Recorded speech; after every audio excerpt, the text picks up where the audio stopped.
16 और 112 आईआईटी भिलाई का बात कर रहे हैं हम, 2016 में स्टेब्लिश। तो आईआईटी धनबाद का बात करें तो जनरल के लिए 118।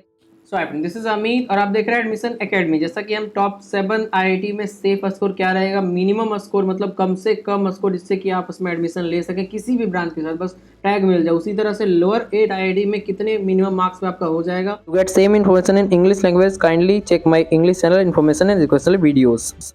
तो स्टार्ट में हम आपको बता दें कि जैसा कि आपको आंसर की मिल चुका है इस साल का, उसके बेसिस पे मार्क्स भी पता कर चुके हैं आप लोग। उसके मार्क्स पे क्या क्या आपको मिल सकता है, कौन सा आईआईटी में कौन सा ब्रांच, तो वो सब आपको इस चैनल पे मिलते रहेगा। तो यहाँ पे हम लोअर का बात कर रहे हैं कि बहुत सारे बच्चे को होता है बस आईआईटी का टैग लग जाए, क्योंकि एडवांस में स्कोर करना इतना आसान है नहीं।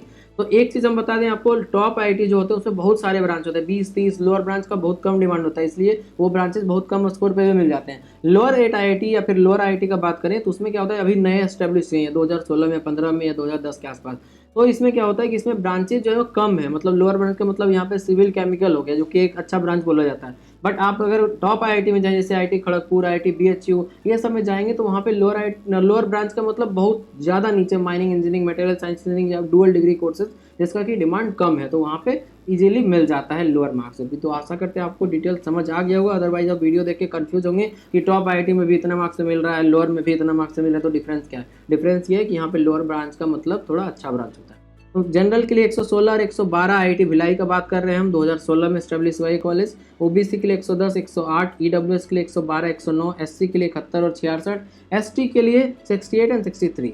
ये हो गया आईआईटी भिलाई के लिए। अब बात करते हैं आईआईटी जम्मू के लिए, जो कि 2016 में फिर से स्टैब्लिश हुआ था। General 113, 106, OBC 107, 100, EWS 102, 98, SC 72, 68, ST 55 और 50। तो प्लीज़ आप मेरी बातों को ध्यान से सुने, सिर्फ डेटा देख लेने से काम होगा नहीं, ध्यान से सुनेंगे नहीं तो समझ आएगा नहीं और कन्फ्यूज रहेंगे। तो आईआईटी धनबाद का बात करें तो जनरल के लिए 118, 108, ये भी 2016 में आया था। ओबीसी 112, 105, ईडब्ल्यूएस 110, 100, एससी 67, 60, एसटी 64 और 56 मार्क्स। फिर आईआईटी तिरुपति का बात करें जो कि 2015 में आया था, तो general 115, 109, OBC 105, 102, EWS 104, 101, SC 69, 65, ST 59, 53 marks आपको चाहिए। ये हो गया आपका सब कैटेगरी का बता रहे हैं हम, पीडब्ल्यूडी के लिए अलग से वीडियो आ जाएगा। तो फिर आईआईटी पालकड़ का बात करें तो 2015 में आया था ये भी। तो जनरल के लिए 109, 104, ओबीसी के लिए 104, 100, ईडब्ल्यूएस 105, 101, एससी 67, 61, एसटी 63, 59 मार्क्स। अभी बात कर रहे हैं हम यहाँ पे अपना काउंसलिंग के बारे में, जिसमें हम गाइड करेंगे आपको यहाँ से अभी से लेके एडमिशन तक, JoSAA counselling, CSAB counselling, JAC Delhi, JAC Chandigarh या प्राइवेट कॉलेज का जो भी काउंसलिंग आप दे रहे हैं या जेई के बेसिस पे, सारे काउंसलिंग अभी से एडमिशन तक, जैसे बिटसेट, मणिपाल, वीआईटी, कॉमेड के सेट, AEEE, पेसेट, सारे काउंसलिंग के लिए गाइड करेंगे अभी से एडमिशन तक, ताकि आप बेस्ट कॉलेज में एडमिशन ले सकें। क्योंकि अल्टीमेट गोल यही है काउंसलिंग सारे करने, बट किसी एक कॉलेज में आपको एडमिशन लेना है। वो सारे प्रोसेस के लिए आप जुड़ सकते हैं मेरे से, डिस्क्रिप्शन में डिटेल दिया गया है। आप ऐप और वेबसाइट से भी जुड़ सकते हैं या फिर आप व्हाट्सएप या इंस्टाग्राम के थ्रू भी आ सकते हैं।